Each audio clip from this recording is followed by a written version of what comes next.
الصلاۃ والسلام علیک یا اہل بیت رسول اللہ۔ کربلا سے نجف شریف جاتے ہوئے ایک علاقہ مسیب جہاں حضرت مسلم بن عقیل رضی اللہ تعالیٰ عنہ کے دونوں صاحبزادے محمد اور ابراہیم کے مزارات ہیں۔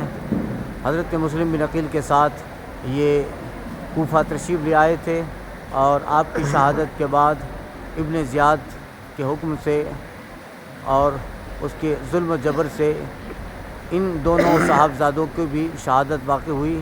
ایک ازلی بدبخت حارث نام کے شخص نے آپ کو فرات کے کنارے شہید کیا اور آپ کے مزارات یہاں ہیں۔